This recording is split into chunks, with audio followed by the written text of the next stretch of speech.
E aí meu irmão foi comigo e a gente ficou lá numa casa, numa noite que não tinha lua, era escura, sem lua, era noite escolhida. Nós entramos, pulamos atrás de um caminhonete, deitado, e ele começou a sair da cidade. Começou devagarzinho, andando, andando, até sair da cidade, pegar a estrada e ir para o meio do deserto, digamos assim, quando era tudo escuro. Depois de uns meia hora de dirigir, ele parou e disse, ó, desçam, esperam atrás do monte aí, de um monte de areia, que daqui a pouco virão outras pessoas para levarem vocês. E aí nós esperamos lá meia hora, quase uma hora, de repente escutar um barulho de carro, mas não vem ninguém, escuro. De- A gente viu chegar num carro no escuro devagarinho, atravessando daí para pegar a gente. E aí falou, entre no carro, quando der sinal, vocês seguram com tudo que vocês têm na mão, porque eu vou começar a acelerar e se cair fora, não é problema meu. Vocês têm que se garantir aí. Era um Hilux da época. Aham. Beleza. Nós entramos, depois que passou, deu sinal, nos seguramos. Ele ligou o farol. Quando ligou o farol, que ainda aí dava para ver que está no deserto. Aquele deserto do Afeganistão, cheio de montanhas, sabe?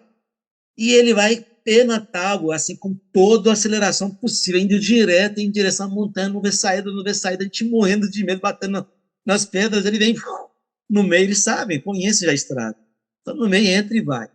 Passou horas dirigindo até quase amanhecendo, de repente quebrou o eixo do carro. Pediu para a gente descer, nós descemos, esperamos um pouco que vai chegar outro. Não demorou 5 minutos, chegou outro Hilux, 0 quilômetro para levar a gente. É, um, é uma organização, né? Sim. É uma organização muito bem preparada em todo sentido. Por isso que acontece o tráfico de drogas. É. E aí nos levou mais um tempo até chegar a um ponto que não podia mais de carro. Falou, descem agora, agora vem outras pessoas para levar vocês.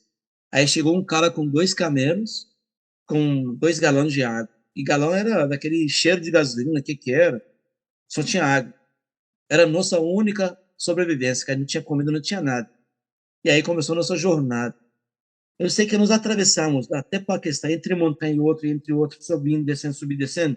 Lembrando que a gente ficava mais de dia parado, andava mais de noite para o nosso serviço. Nós levamos 4 dias para atravessar.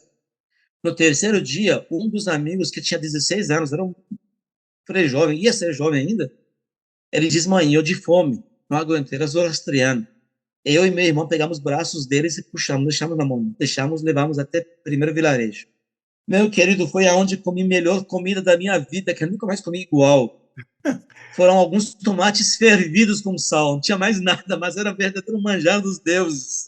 O meu Diz que é pai melhor ter. falava, o meu pai falava que o melhor tempero de qualquer comida chama fome.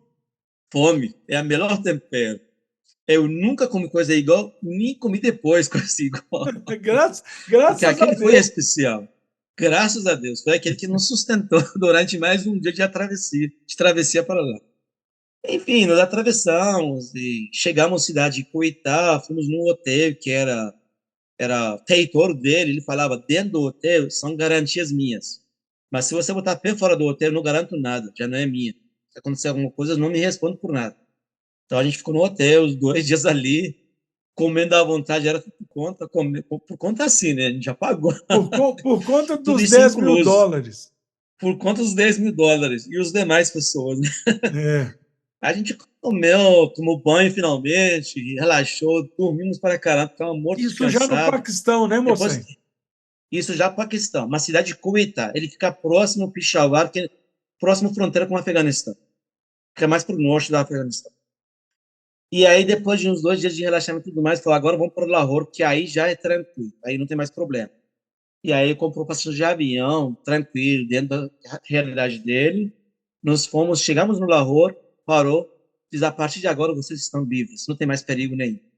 Foi quando nós fomos, nos apresentamos às instituições barrais, procuramos saber quem são, eles estão esperando também muita gente chegando, e a gente se apresentou e a partir daí fomos diluídos, digamos assim, naquele montanha de gente que estava fugindo do Irã, muitos barrais, alguns não barrais, políticos, estão saindo, e ficamos lá. Meu irmão voltou, que é outra realidade, depois eu posso contar, ele voltou. E meu dinheiro terminou o primeiro mês, só que ainda não tinha garantia de salário, de ajuda da ONU para sobreviver. Então eu sabia mexer com eletrônica na época, eu consegui um emprego no centro da cidade com um cara que mexia com eletrônica. Só que o cara sabia exploração que não faltou. Então, ele só me dava um prato de comida e um chazinho, chá com leite que eles faziam lá. Eu ia de manhã a pé até centro para trabalhar, para ganhar, para não morrer de fome, para voltar à tarde para casa a pé de novo. Tipo, 8, 9 quilômetros, indo, 8, 9 quilômetros voltar.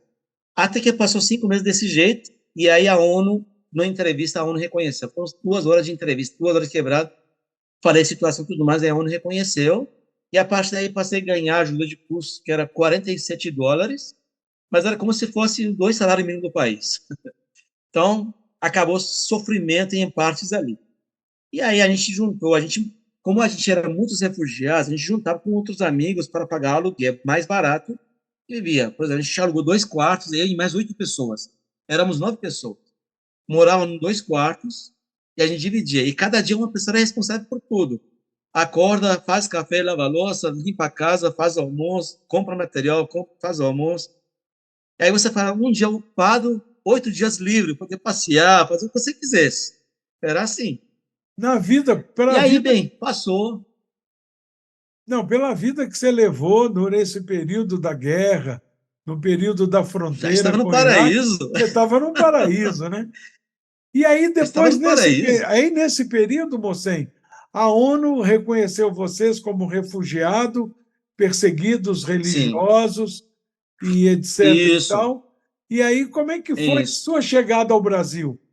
E aí, depois de 9 meses, 11 meses, nós conseguimos. Na verdade, houve muitas conversas. Dona Mona Mojgani, que era representante da Casa de Justiça, ia para lá, Turquia ou para o Paquistão, para ver quem queria para pioneiro. E ele ofereceu o Brasil como um lugar para evitar ir para os países de primeiro mundo. E eu levantei a mão. Quando falo do Brasil, levantei a mão. Falei, na época, eu pedi a Barrola para servir, eu ia servir. Então, vou servir. Por isso que escolhi o Brasil. E graças a Deus, estou muito feliz.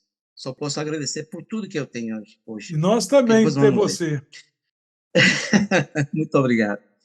Então, eu levantei a mão, aceitei, e depois de pouco, 11 meses, estava pegando voo para cá. Vários grupos vieram para cá.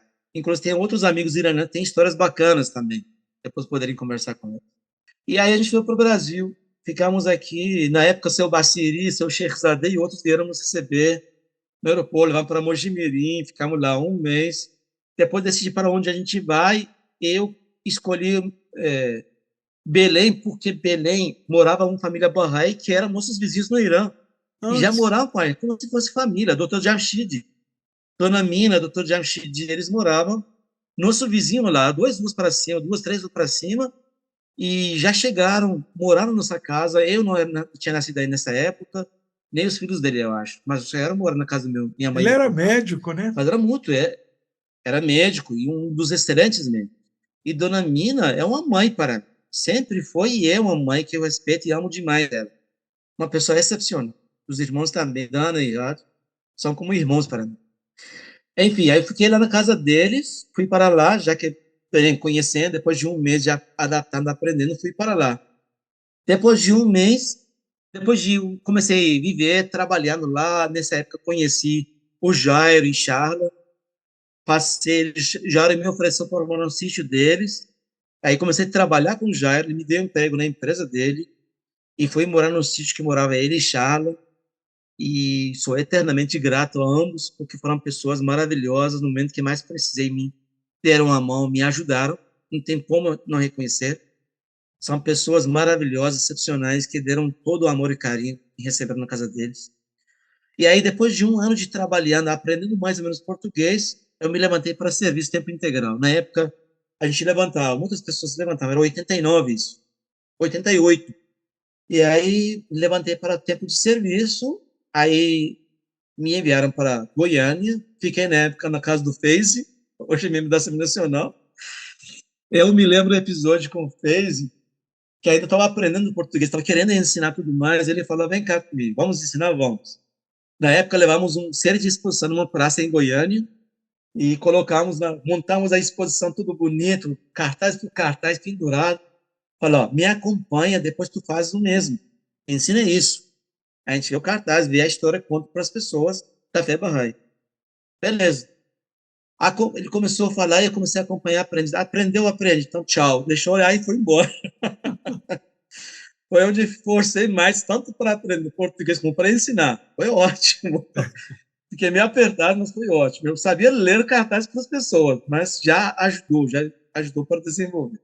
Enfim, passou esse um mês, depois fui para Mojimirim, de lá fui para Goiânia, fiquei lá 8 meses em Goiânia, morando e, e trabalhando. Depois voltei, fui para Salvador, fiquei na sede de Barra em Salvador, na época da Sergi Couto. Era o momento que eu me aprofundei. Não sou muito aprofundado na fé, longe de mim, é muita coisa para aprender, aprendi pouco. Mas foi meu maior momento de aprendi muitas coisas, foi com o Sergi Couto. Porque a gente fazia instituto de manhã até meio-dia, eu ia buscar, eu responsável da sede, eu me oferecia, eu dirigia o Fusca, o Kombi, da sede boy, eu era motorista, ajudava na cozinha, comprar material, ficava lá direto. Então, de manhã ia buscar o Sérgio no sítio dele, na casa dele, trazia para a sede boy, a gente fazia instituto, e de tarde ia para, não lembro o nome da localidade, era em Salvador, que a gente fazia ensino, Tem a Capelinha, era tem a tarde, Santa entrava com outros Luzia, professores. Não, tem outro nome. Lauro de Não Freitas. estou lembrando. Lauro de Freitas, não, é um bairro lá que. Depois eu lembro. O bairro da sede Mas era São foi algo. Cristóvão, né? Isso, São Cristóvão. Mas até lá a gente pegava o paralelo e ia embora para chegar naquele bairro. Era um É. bairro muito cheio. E lembro que na época houve um projeto de ensino. Vieram muitas pessoas para ensinar, Dona Tuba, muitas pessoas. Jairo foi lá, muitas pessoas foram para lá de vários lugares do Brasil para ensino. Foi um projeto. Em 2 semanas, a gente já ia, estava de manhã, de tarde, ia para o campo, ensinando em massa mesmo. A gente descia, subia a rua na porta de casa ensinando. Chegaram umas quase 2.000 declarações naquela ocasião, durante essas 2 semanas. E Isso foi minha para isso experiência. para quem veio de um país que não podia se falar da fé Bahá'í, era perseguido por ser Bahá'í, e poder falar de Bahá'u'lláh livremente assim, é uma coisa do Era outro essa mundo, né? liberdade de falar. A gente falava com prazer, era um amor, era um carinho. Era nosso combustível de vida. Então a gente ia ensinar, falava de Bahá'u'lláh, de Abdu'l-Bahá, dos ensinamentos e tudo mais. Tínhamos vários. Inclusive, houveram algumas coisas engraçadas também. Vou Conta, contar uma delas só para ter uma lembra de ideia. algum desses episódios? Lembro. Eu lembro que uma vez nos ensinaram vários e alguns jovens nos levávamos para fazer capacitação na sede Bahá'í, lá no São Cristóvão. E aí, um desses amigos, que ainda tinha os costumes do anterior, ele, quando saía para a gente para o ensino, ele cantava as meninas, as mulheres. Ela toma conta da exposição e assobiava. Assobiava, ei, garota, ei, gatinha. Ficava cantando. Era esse, mas isso não era o problema maior. Aí, uma vez, a gente foi lá nessa capacitação, a gente falava, agora vamos trabalhar com consolidação. O que é consolidação? É como se a gente pegasse uma criança, ainda não sabia andar. Aí a gente pega a mão da criança, vai caminhando com ela até aprender, ganhar confiança. Quando aprender, a gente solta, ele anda por si mesmo. Ótimo, entendeu? Entendi, maravilha. Aí lá vai para a consolidação, no caso Bahá'í. Senhora, nós somos a Bahá'í, viemos aqui para consolidar a senhora. A senhora que nem uma criança. Nós vamos pegar a mão da senhora, vamos caminhar com você. Quando aprender, a gente solta e vai embora. A gente não sabia se morrer de rir. Então era literalmente aprender isso. Essa fez a nossa semana lá na sede de Bahá'í com Sede de Couto. Já imaginou, né? Como que Sede de Couto encarava essas coisas. A gente bolava de. Então foi maravilhoso essa época. E aí, depois de um tempo, eu voltei para Mujirim, e aí falou, terminou o tempo, você o que eu ia fazer? Falei que era ser pioneiro, onde mais precisa? E aí me falaram que Nordeste precisa, Mossoró. Olha aqui o que acontece quando você se coloca à disposição. Eu sei que pioneiros foram e sofreram muito. Eu não sofri nada no pioneirismo. Poxa, eu fui privilegiado. Você não Vou contar, sofreu você vai ver nada? por que não. Você não sofreu Do nada, moça? pioneirismo, não. Pois é, mas você não sofreu nada porque a sua comparação não tem coisa pior. Eu já paguei antes, né? Já pagou antes, já chegou já equilibradinho. Ai, meu Deus. Então, Você sabe que eu morava em fal- Manaus. sim, Teve uma vez que o Comitê Nacional de Ensino escreveu uma carta para todas as assembleias sim, locais no Brasil, falando sobre a importância que faltava 1 ano e meio para terminar, acho que plano de 6 anos ou de 7 anos, tanto plano, né, que a gente confunde até quantos anos é. sim. E aí precisava de pioneiro com essa urgência em 3 lugares no Brasil. Era Juiz de Fora, em Minas, Mossoró, no Rio Grande do Norte, e uma outra Ó, cidade que eu nunca lembro. Aí acabou o Comitê Nacional de Ensino, nós nos oferecemos, eu e Verônica. Só tinha Raul, era para. A Verônica estava grávida de Raul, isso há 38 sim, anos atrás, né? Então, aí, o Comitê Nacional de Ensino e Pioneirismo achou por bem, pelo fato de eu também ser mineiro e tal, que o melhor local dessas metas seria Juiz de Fora. Então, quase que eu fui também para Mossoró, no Rio Grande do Norte. Sora. Mas aí você Olha. foi para Mossoró. E aí falaram, mostrou para ele, então, peraí, pronto, vou para lá que eu vou. Você é E solteiro aí, ainda, só que né, eu fui você? para solteiro ainda, Solteiro. solteiro ainda. Mossoró foi a cidade que conheci minha esposa. Depois Certo. vou chegar lá. E aí, antes para lá, eu passei fui em Paraíba, no Campina Grande. Fiquei um mês na casa de Sorrel e Simin, casal maravilhoso, pioneiros estão lá. Me receberam com tanto carinho. Fiquei um mês com eles, indo para eles e tudo mais. Depois fui lá para o Natal, fiquei na casa da Flora e vô Carlota e pessoal. É outra amabilidade, com tanto amor. Que falaram, ó, melhor você ficar um tempo aqui para aprender. Pode ir lá conhecer Mossoró e voltar, mas fica aqui uns 4 meses para se preparar para ir. Falei, tá bom. Até então não sabia como que é Mossoró, como é que é a temperatura, que era cidade quente pra caramba, né? Muito É. calor. E aí passou o tempo e fui embora. Falei, toma, chegou na hora, vamos embora. Fui em Mossoró e olha como é que as coisas acontecem. Falei, bom, enquanto não tenho emprego, eu vou ensinar. Não tem outro jeito. Barra é assim. Não tem o que fazer, ensinar primeiro. Outras coisas aparecendo muito bem. Então, peguei uns livros, peguei umas coisas que tinha, fui na praça, botei uma mesinha, coloquei pano e coloquei os livros em cima.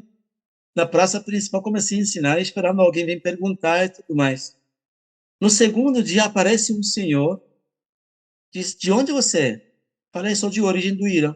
Eu sou iraniano também? Ué, aqui em Mossoró, é o chamado fim do Brasil. Como é que faz? É impossível uma coincidência, dois iranianos se encontrarem num lugar desse. Aí, o que você está fazendo aqui? Eu falei, ó, eu sou Bahá'í, vim pioneiro aqui, cheguei uns 2 dias atrás, estou atrás.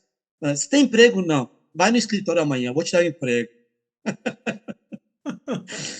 Fui lá, me contrataram como supervisor de hotelaria, prestação de serviço para a Petrobras. Eu ficava 15 dias no campo de petróleo, de perfuração, na área de hotelaria, porque estão várias empresas que prestam serviço, a nossa era de hotelaria, oferecendo comida, almoço, janta, café, ceia, troca de roupa, mandar para a lavanderia, trocar a cama, cuidar, parte de hotelaria completa.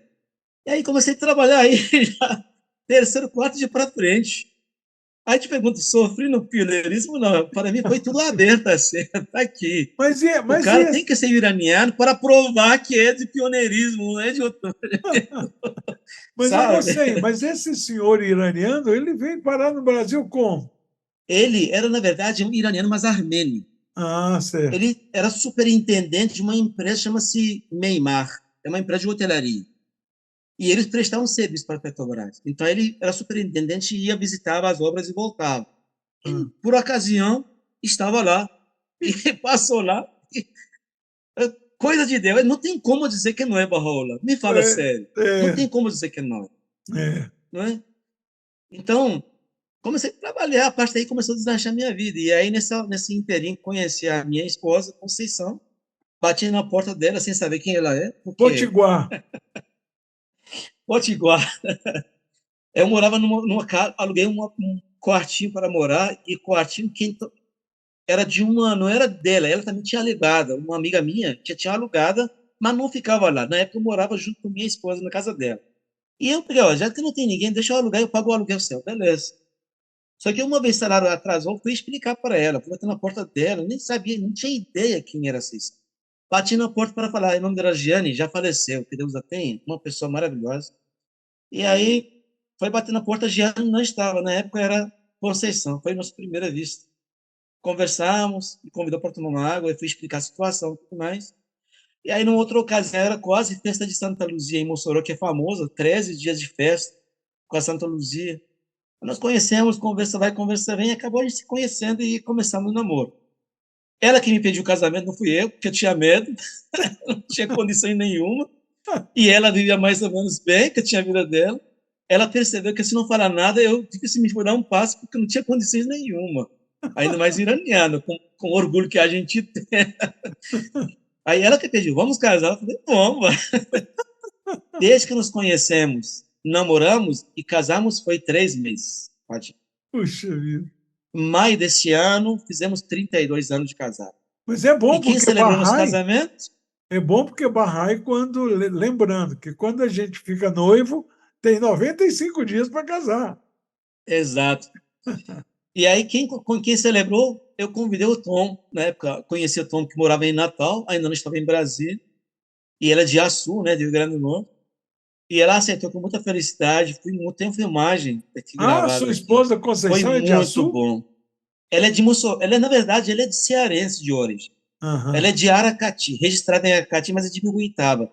Mas ela sempre criou no Mossoró, cidade de Mossoró. Ah, sim. Tom é que é de Então, Açu. é lá que eu conheci. O Tom é que é de Açu. O Tom é de Açu. Os pais deles são de Açu, ele É. conhece bem. E aí, nós casamos, aí vieram nossos filhos. Eles são potiguares, nasceram em Mossoró, são legítimos Quantos filhos potiguares. são, você? 2 filhos. Um tem 30, o outro tem 29. A diferença deles é exatamente 1 ano e 2 meses Puxa. de diferença de um para o outro. E é porque E aí, como é que você. eu preciso formar família. Uma pessoa que mora longe, não tem ninguém. É, E ela também queria uma pessoa para ter família. Nos conhecemos, não tinha outro meio. Então a gente, é. vamos ter nossos filhos, vamos ter, e vamos 2 filhos. E graças a Deus, um hoje é médico, já faz 4 anos que trabalha no posto de Formado. saúde, ele é médico, e o outro analista de sistema, desenvolvedor de sistema, está trabalhando em outra empresa ali. Está fazendo sistema aí. E a sua área também, né? Então, é minha área também. Só que a minha área é mais infraestrutura. Agora que eu estou estudando, comecei a fazer pós-graduação em desenvolvimento de sistema agora na PUC de Minas aqui. Aham. Mas minha área é infraestrutura mais do que desenvolvimento. Certo. E aí, como é que você foi? Como é que vocês foram parar em Belo Horizonte?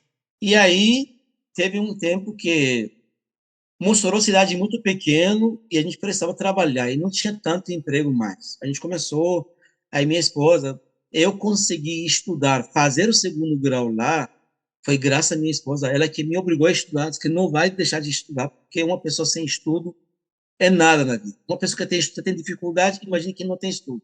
Você quer estudar? Eu falei, quero. Então, pronto.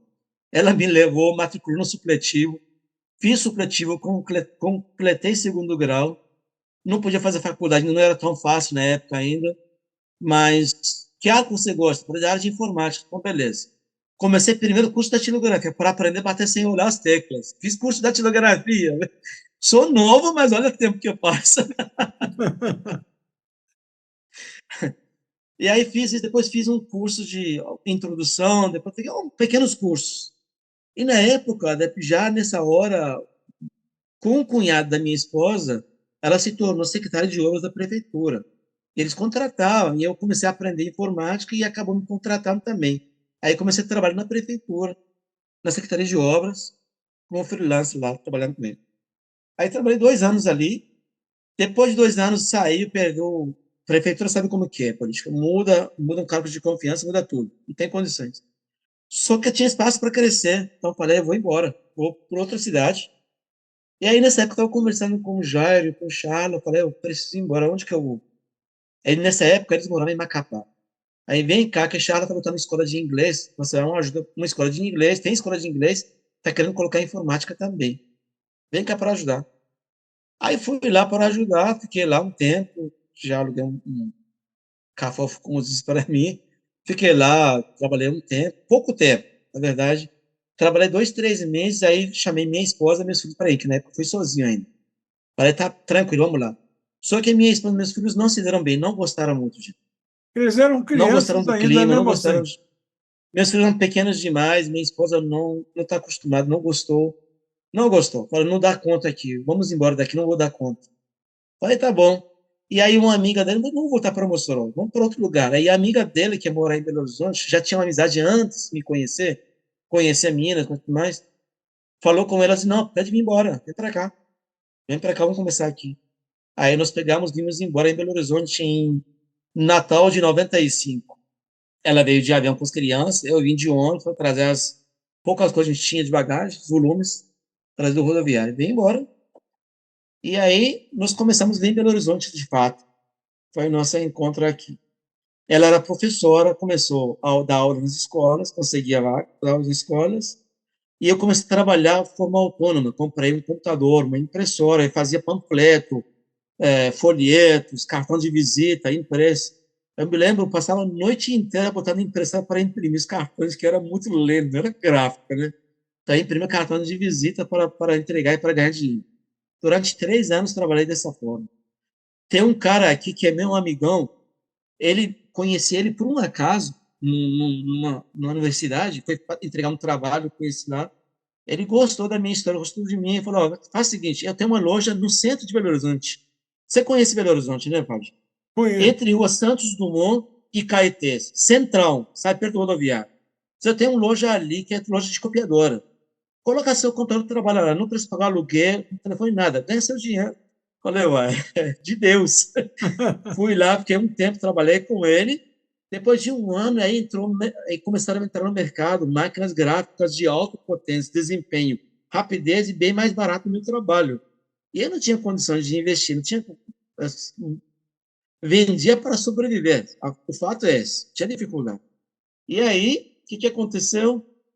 Tinha um amigo meu, um barraia aqui, que disse que conhecia um cara aqui, que é amigo dele, que trabalha gerente de um clube. Era do PIC, Pampulhete Clube, que aí é perto de casa. Disse, vai lá, faz uma entrevista lá. Foi lá, eles queriam lá, me contrataram. Passei a trabalhar com técnico de informática ali. E daí começou a deslanchar já. Comecei a trabalhar, tinha salário, tinha várias refeições, tinha cesta básica. Começou Passou a a ter melhorar. estabilidade. Foi. Agora, um detalhe interessante. Antes de conseguir esse emprego, eu queria muito ir para a Terra Santa, não conseguia porque não tinha a menor condição. Não tinha a menor condição, nem emprego tinha. Mas alguém me falou, inscreva, se você tem vontade, o Barrola vai dar um jeito. Quase me inscrevi, demorou poucos dias depois, consegui esse emprego. E as feiras bateu justamente na data que saiu minha data de peregrinação. Que coisa. Você é um homem de Vê se muita tem sorte. lógica. É Deus demais, é É. muito amor de Deus. Embora não ser merecedor, mas é muito amor de Deus, sabe? Então, bateu com férias direitinho, com dinheiro de férias, peguei, fui ter santa, fiz 9 dias de peregrinação, esperei uma pessoa da família fazer peregrinação e voltei. Enfim, a partir daí comecei a trabalhar, depois comecei a estudar, fiz faculdade aqui, fiz letras no FMG, depois fiz rede de computadores na Pitágoras aqui, passando na minha área. Trabalhei 8 anos no PIC, depois trabalhei mais 4 anos no Minas Tênis, e agora faz 10 anos que trabalho na Eneco, empresa de engenharia. Só que a parte TI é comigo, então eu trabalho. Do qual hoje é o último dia de férias, amanhã eu vou trabalhar, então férias agora. Muito bem. Você foi para o sul da França, né? Sul da França, praias maravilhosas, Pipa, Rio Grande do Norte, Ceará, É, descansando um pouco. matou saudade, né? Demais, demais, Mas, demais. Morcem, essa sua história realmente dá um livro, né? Mas que bom que nós estamos aqui registrando parte dela e servindo de exemplo para jovens, para outras pessoas que desejam realmente sair como pioneiro. E você contou algumas histórias e tal, e nesse período todo, nessa andança toda, você mostrou muito, quer dizer, a bênção de Deus, aprovando todos os seus planos e tudo, e tanto é que você não considera que passou dificuldade, que na verdade para muitos é dificuldade, para você é que não foi, né? Mas isso é maravilhoso, Não porque foi.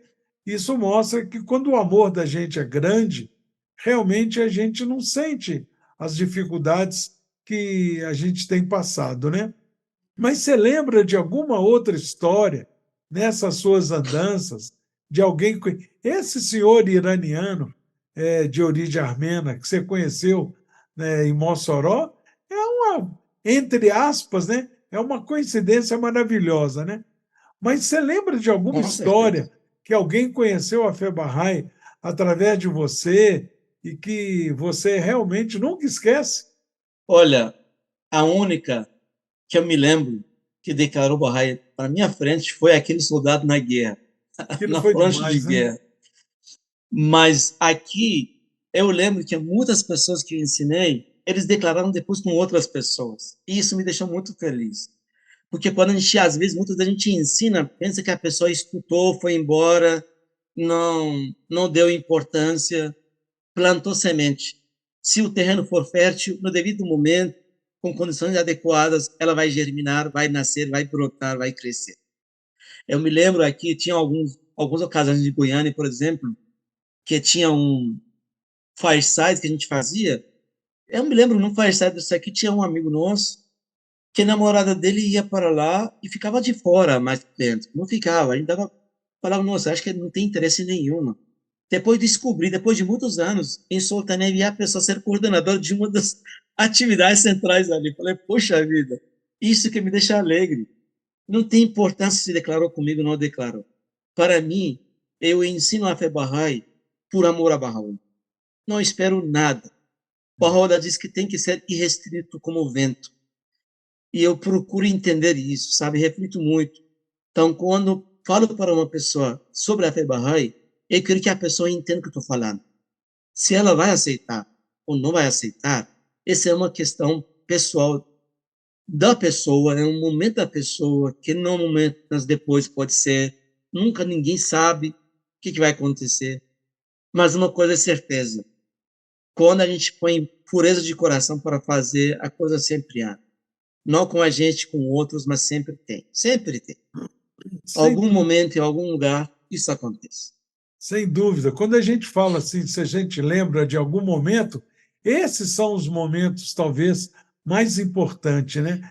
Quando a gente, por exemplo, eu lembro quando você está falando aí, eu lembro daquela primeira palavra oculta de Bahá'u'lláh, né, que ele fala, possui um coração puro, bondoso e radiante. Nesse momento que a gente está transmitindo os ensinamentos de Bahá'u'lláh, se a gente consegue ter um coração puro, um coração bondoso, um coração alegre, né, radiante, realmente a nossa soberania vai ser eterna mesmo. E aí, nesse momento, é como você disse, a gente está simplesmente plantando. Por isso que hoje, quanto mais pessoas a gente puder ensinar, claro que quanto maior for o número, melhor serão as bênçãos que essa pessoa ou que essas pessoas vão receber. Se vai germinar lá na frente, ou quando é que vai germinar, ou se não vai germinar, já não é uma tarefa nossa, né? Já é uma vontade de Deus, Exatamente. né? Mas você ia falar alguma coisa. Eu lembrei de um episódio. Olha como é que a coisa acontece. Quando estava trabalhando no PIC, teve algumas pessoas que trabalham só fim de semana no caixa. Eles não trabalham durante a semana. Só iam fim de semana para trabalhar no caixa, para trabalhar, ganhar um dinheiro. Uma deles, chamado Kennedy, ele trabalhava lá. Uma vez eu ensinei para ele, e ele escutou, não falou nada não. Pegou o livro e foi embora. Eu emprestei um livro para ele. Depois ele tinha falado para a irmã dela, para outros amigos meus, falou: quem lê esses ensinamentos não tem como dizer que não é de Deus. É bom, é grande demais. Você acredita que 2 dias depois o cara sofreu um acidente e morreu? Puxa vida. Olha só, reconheceu e depois faleceu. Lembra de que muitas pessoas passam dedicadas vidas no último momento de entregar a alma, de repente se perde completamente. De quantas pessoas passam vidas deles sem saber muita coisa, mas no último momento eles conseguem descobrir a realidade. Essa é uma dessas pessoas. Fiquei muito triste porque não conhecia muita família para poder entrar em contato para conversar, sabe? Sim. Mas é impressionante, me impactou muito, sabe? A gente nunca Sim. sabe o que acontece, o que a pessoa é, para onde que a pessoa vai, se precisa daquela mensagem, se não está, né? O importante, É isso acho que é a aí. gente transmitir os ensinamentos da fé, né? Os ensinamentos trazidos por Bahá'u'lláh, ensinamentos de Deus para essa nossa época, né? E eu falo sempre que a gente pode, em qualquer situação, em qualquer circunstância, a gente ensinar a fé. Eu sempre falo que eu só não falo da fé para alguém que está no supermercado, por exemplo, e vejo uma pessoa lá escolhendo um produto. E eu estou escolhendo um produto perto dela. E eu olho para ela e falo, essa pessoa acho que nunca ouviu falar de Bahá'u'lláh. Eu só não falo para ela se eu estou com preguiça, porque eu consigo provocar uma conversa e começar a Sim, conversar e falar da fé. Então, aconteceu um episódio na minha vida que eu gosto muito de contar, interrompendo um pouco as suas histórias por maravilhosas, favor. mas eu lembro que eu estava comentando isso aqui em Mojimirim, com uma amiga Bahá'í, com uma família, e essa moça falou assim: eu não consigo falar da fé Bahá'í para qualquer um, em qualquer lugar, quando eu queira. Falei, pois eu consigo. Em qualquer lugar, falei, em qualquer lugar. Em qualquer lugar e sobre qualquer circunstância. A única vez que eu não consigo falar, ou é porque eu não quero. Estou com preguiça, falei, não, vou começar a conversar, não, que eu estou muito cansado, sei lá, estou com preguiça. Sim. Aí pronto, o assunto acabou. Passado alguns meses, eu estou no barbeiro, cortando cabelo. Só que esse barbeiro que eu corto cabelo é aquele barbeiro moderno. Você tem que marcar a hora, né? É até bom, porque você já chega na hora de você cortar o seu cabelo, né? Só que fomos nós três, Raul, Rafael e eu. E Raul, que tem menos cabelo, foi cortar o cabelo primeiro. E está lá o Rafael sentado, vendo revista, e eu sentado. Chegou um senhor para cortar e falou com o barbeiro: olha, eu sei que eu cheguei cedo, mas eu estava passando aqui por perto. Falei: vou lá para o Carlinhos, que é o nome do barbeiro, né? Eu vou lá para o Carlinhos, eu vou ficar lendo umas revistas lá, passando o tempo. E pegou uma revista Playboy, porque barbeiro é cheio de revista Playboy, né? Pegou uma revista Playboy com 3 mulheres peladas na capa. E aí pegou a revista e mostrou para mim. Falou: olha que beleza! E vem andando na minha direção. Eu só olhei para aquelas 3 moças peladas e falei: e tem gente que não gosta, né? Aí ele falou: pois é! E já sentou do meu lado, e já se sentiu Deu corda. já se sentiu meu amigo, né? E o Rafael deu uma olhada para mim, que só o pai que reconhece o olhar do filho, né? O Rafael deu uma olhada para mim como se ele estivesse dizendo: fala de Bahá'u'lláh para ele, fala de Bahá'u'lláh para ele. O cara está com a revista Playboy na mão. Aí eu li a pergunta, né, a provocação, né, do Rafael. E comecei a conversar com o homem. Falei: olha, o senhor sabe, quando eu morei em Juiz de Fora, eu fui gerente da editora Abril, do departamento de assinatura de revista. O senhor sabe que nos anos 70, nos anos 80, eu trabalhei na Abril, na editora Abril, nos anos 80. Nos anos 80, essas moças que aparecem na capa da Playboy, elas ganhavam tanto dinheiro, às vezes ganhavam o equivalente a comprar um apartamento, comprar um carro zero e ainda sobrar dinheiro. Era muito dinheiro. Eu lembro que tem até uma história de uma dessas moças que chegou em casa e falou com o pai que foi convidada, ela era modelo, e foi convidada para posar nua na Playboy. O pai falou: que isso, minha filha? Você está doida? Eu sou uma menina de família. Aí ele falou: pai, eu vou ganhar um apartamento, um carro, ainda vai sobrar dinheiro. Aí o pai perguntou: que dia que você vai fazer as fotos lá?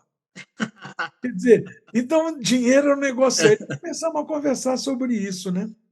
E ele foi falar: mas se fosse na Europa é outra cabeça, o europeu tem outra cabeça. Falei: tem aí uma questão de ética, né? Uma questão de moral. Nós aqui somos um país cristão, né? De origem cristã, todo mundo muito recatado, e comecei a entrar na conversa da moral, da ética, da espiritualidade. Pronto, para encurtar a história, porque eu fiquei meia hora conversando com o homem, falei de Bahá'u'lláh, ainda fui no carro, busquei convite para a reunião para a Fireside, que na época a gente tinha Fireside na sede, eu era responsável. Então, eu tinha uns Sim, cartõezinhos que a gente mandou fazer para convite, com dia e horário, né? Ainda convidei o cara foi, falou que conhecia a família Soltani, e aí a conversa foi longe. Aí eu dei uma olhada para Rafael, falei, um olhar assim, dizendo, tomou distraído.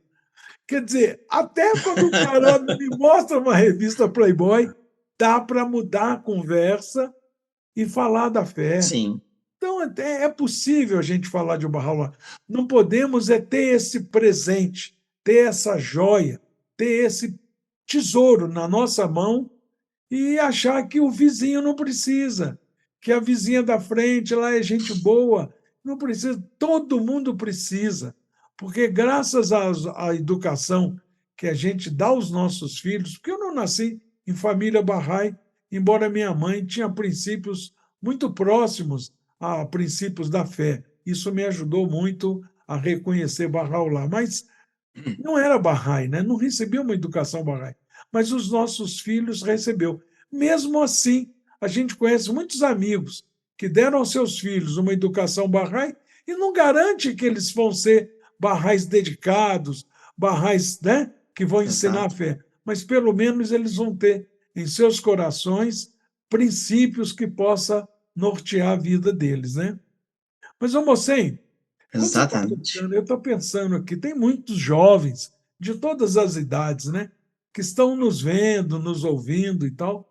E eu fico pensando que muitos devem estar se coçando na cadeira, se coçando na poltrona, assistindo você contando essas histórias tão empolgantes e maravilhosas, né? Oportunidades que Deus te deu, como diz você, não por merecimento, mas por misericórdia, né? Por amor a você. Exatamente. Essa época não tinha nada de instituto, né, Moçem? Hoje já temos Tinha os nada? institutos, temos os livros, né? Você quer falar um Temos pouquinho todo o dos ferramenta institutos? necessário para isso. Oi? É porque temos toda a ferramenta necessária para isso. É, Antigamente era mais difícil porque era muito a base de a gente aprender a qualquer custo e depois levar da forma que a gente entendia. Mas não é garantido que a gente entendia era a forma adequada, né? E daí que entra a importância do instituto, meu amigo. Para tudo na vida, quando a gente quer desenvolver, quer crescer, é preciso entender melhor, preciso compreender como é que funciona, como que anda, conhecimento, né? de onde vem conhecimento. Eu acho que o papel do instituto é nesse sentido. Ele vai nos mostrar o processo, como é que é a forma real de desenvolvimento. Não é uma fórmula mágica, não é um copia e cola, não, faz assim que vai dar certo. Não. Mas o instituto faz a gente refletir e entender o processo como um todo. Uma vez compreendendo o processo como um todo, a gente vai direcionar tudo que a gente aprendeu à base desse processo.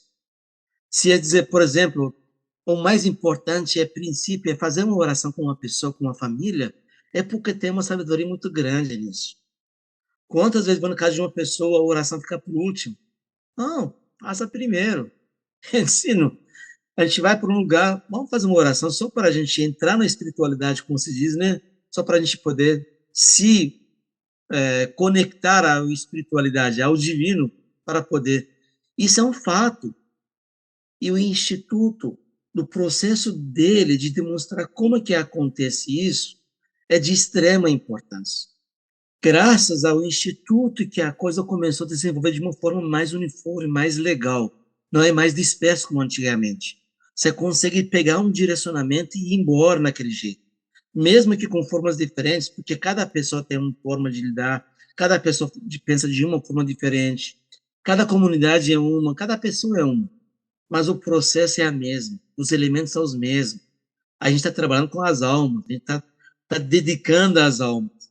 Então, tem que elevar sempre caráter espiritual, é o que é essencial, é o que faz a transformação acontecer, é o levedo principal para fermentar esse processo todo. Né? E assim, outros passos do Instituto, que por si já é um aprofundamento, quando você estuda, quando você se capacita, você é primeiro a entender melhor para poder transmitir esse conhecimento para o próximo. É o passo a passo, quer dizer. Então, antigamente não existia instituto e é uma das razões por que eram tão dispersas. Hoje está mais direcionada, está mais organizada, mais real, digamos assim. E a gente consegue se conectar e se organizar de forma mais adequada para isso. E sabe, eu lembro É uma vez, assim, quando, sim, eu era membro do Comitê Nacional de Educação de Criança. A gente usava determinados materiais em Manaus, aí depois eu mudei para Juiz de Fora, a gente usava outro tipo, porque tinha uns materiais que desenvolvia em Belo Horizonte, Porto Alegre tinha um, Salvador. Aí teve uma vez que nós estávamos elaborando em Verônica. Eu saí do comitê e Verônica se tornou membro também do comitê, e a sede do comitê era Belo Horizonte. E aí eu lembro que eles estavam organizando, até hoje ainda tem aqui em casa alguma dessas apostilas sobre materiais para a educação de criança. E aí nós conversamos sobre isso, eu como fui membro e tal, foi Verônica, seria interessante que o comitê mandasse uma circular para todas as comunidades no Brasil que desenvolvem material de aula para criança, para ver se, porque às vezes Porto Alegre está desenvolvendo um material, Belo Horizonte outro, Recife outro, Belém outro, e às vezes se juntar esses materiais se transforma num só e tal, enfim. Olha, Morcem, a quantidade de material que o Comitê Nacional de Educação de Criança recebeu era uma coisa absurda. Então, era muita gente desenvolvendo e tinha muito material parecidíssimo. Então, quer dizer, o cara está sim, esforçando, gastando tempo preparando um material numa outra cidade, numa outra região, desenvolvendo um material semelhante. Hoje, como você mesmo disse agora, com o material do Instituto do Rio, que é o livro TEIS, que é a Educação de Criança, né? Já tem a parte 1, a parte 2, a parte 3, e vai ter a parte 4, quer dizer, já vai desenvolvendo dentro de uma ordem, como diz o primeiro capítulo do livro Novo Jardim, né? Deus criou tudo com ordem e beleza, né? Então a coisa vai desenvolvendo de maneira orgânica, né? Que a fé Bahá'í é uma religião exatamente. orgânica, né? Cresce realmente de uma forma em que cada um desses órgãos fazem parte do mesmo corpo, né? É uma maravilha. Você, se você fosse alguém falasse, oh, você, eu vi lá o seu podcast, o episódio que você participou, eu fiquei assim encantado com aquelas histórias, mas que coisa, que sofrimento que você passou, que dificuldade, Deus realmente te ama. Eu gostaria de levantar como pioneiro. Que conselho você me daria? Que conselho você daria? Eu diria com muito prazer, aceite, deixa nas mãos de Deus e vá. Não pensa muito. Deixa nas mãos de Deus e vá à frente. Coração puro, desejo puro, querendo fazer, não tem a menor dúvida que você vai conseguir. Porque você não está indo para fazer uma atividade pública. Você está indo servir a humanidade. Ser pioneiro é isso, acima de tudo. Servir o seu semelhante da melhor forma possível. Porque você leva uma mensagem para uma região onde as pessoas ainda não ouviram. Estão sedentos da verdade, estão sedentos da palavra de Deus. Só entender que isso por si já é grandioso demais. Você compartilhar algo tão de bom, tão maravilhoso, não tem outro meio. Acredite, põe no coração e firme para frente. Essa que eu diria para a pessoa. Muito bem. Olha, teve uma vez, eu era jovem, e estava como instrutor também, como você, instrutor tempo integral, e um conselheiro chamado Raul Pavon, ele vinha muito ao Brasil, era a região dele, né? E a gente morava na Bahia naquela época lá, com Sérgio, Carlos Alberto, Gabriel. E aí nós perguntamos para ele uma coisa mais ou menos assim. Falei, senhor Raul, a gente já está aqui há mais de 3 anos como instrutor tempo integral. De fato, se for somar minha vida inteira, dá uns 18 anos entre ida e vinda, né? Aí eu falei, nós perguntamos, senhor Raul, quando é que o senhor acha que a gente deveria voltar, deixar de ser instrutor, se tornar pioneiro, mas trabalhando, né? Voltar a estudar e tal? Ele falava, faça orações e deixa na mão de Bahá'u'lláh. Olha, aquilo naquela época para nós parecia sexo dos anjos. A gente não entendia como é que isso vai funcionar, meu Deus do céu. Rezar e deixar na mão de Deus, quer dizer, a gente não vai fazer nada, não, a gente não vai. Ele falou: não, isso é ação. Rezar e confiar que Deus vai guiar você. Ele vai guiar. E se eu contar parte da minha Exatamente. história, realmente é semelhante à sua, no sentido de que a gente é literalmente guiado. A gente sai de uma porta, fecha uma porta, você fala: ah, meu Deus, fechou a porta. Ai, meu Deus, eu não esperava por essa. E aí você vira de costa, tem uma janela enorme aberta, que é por ali que você vai Aberto. ter que ir. Então, realmente, é confiar, né, meu moçem? Exatamente. É confiar e muito. Que seria de mim se não tivesse confiado em Baal naquela época? Eu sempre penso nisso, sabe? Poderia acontecer qualquer coisa. O que me segurou foi realmente, pelo menos naquele momento, é confiar, deixar nas mãos de Deus de forma mais pura possível, da melhor forma possível. Não tinha outra forma. E o melhor aconteceu. Tanto que eu estou aqui para contar a história. Exatamente, exatamente.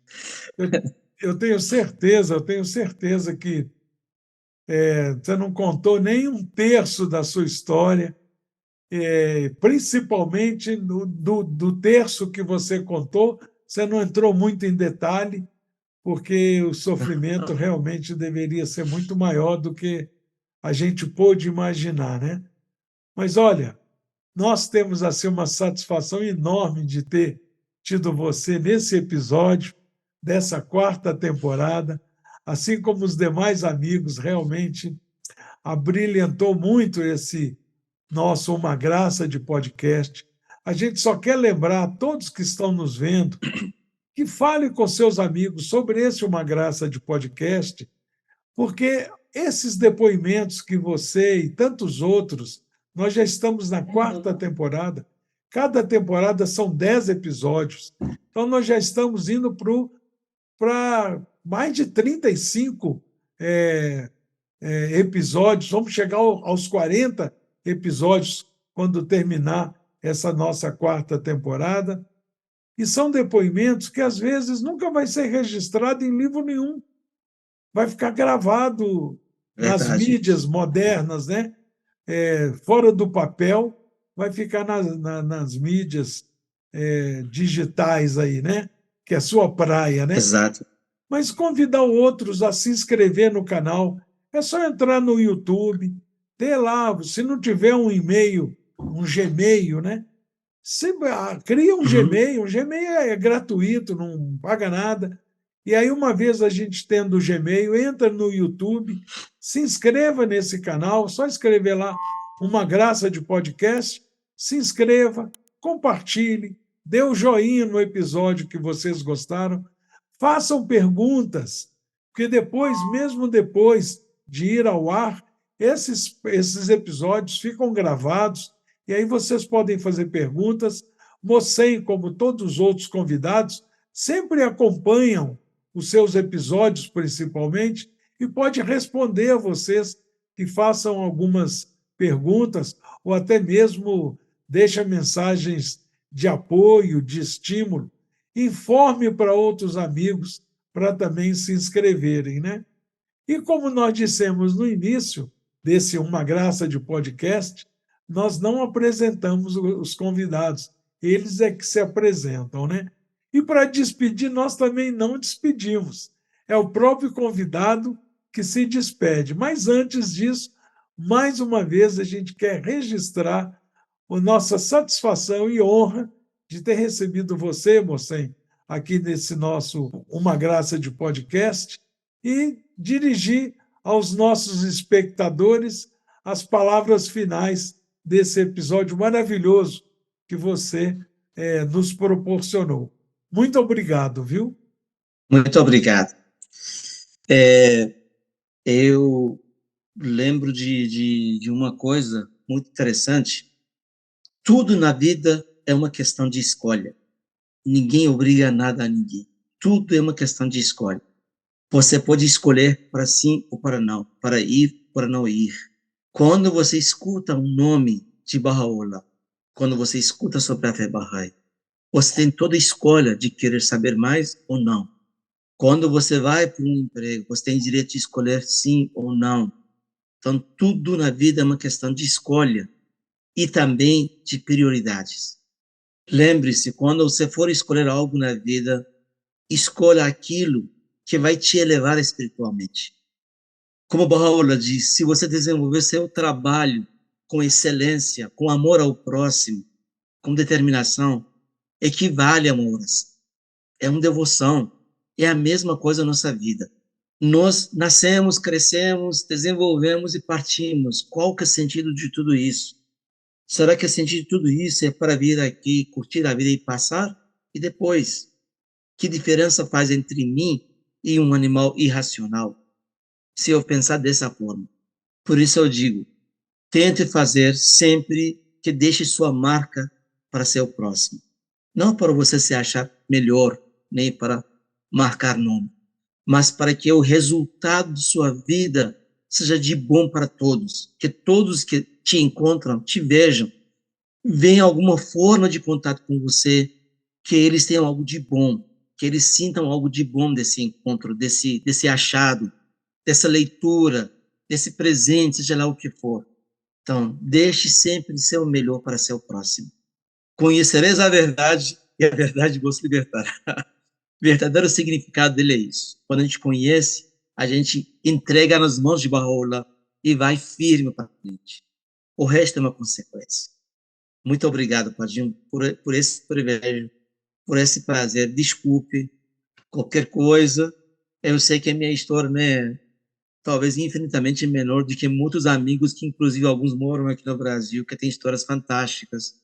E se eu fui beneficiado por essa graça, por tudo isso, com certeza não foi por merecimento, mas por pura misericórdia de Baha'u'lláh. Por isso, sou eternamente grato a Baha'u'lláh e obrigado a você. Nós é que agradecemos. A gente só lamenta que a gente não vai poder convidar todos aqueles que a gente gostaria de convidar, porque, infelizmente, é questão só de tempo, né, e oportunidade. Mas o privilégio foi nosso, viu, moça? E muito obrigado mesmo, mais uma vez. Um beijo bem grande para você, para sua esposa querida, para os Muito seus obrigado. filhos. Muito obrigado. Muito obrigado. Tchau, Igualmente. Tchau, Alá, tchau. Allah.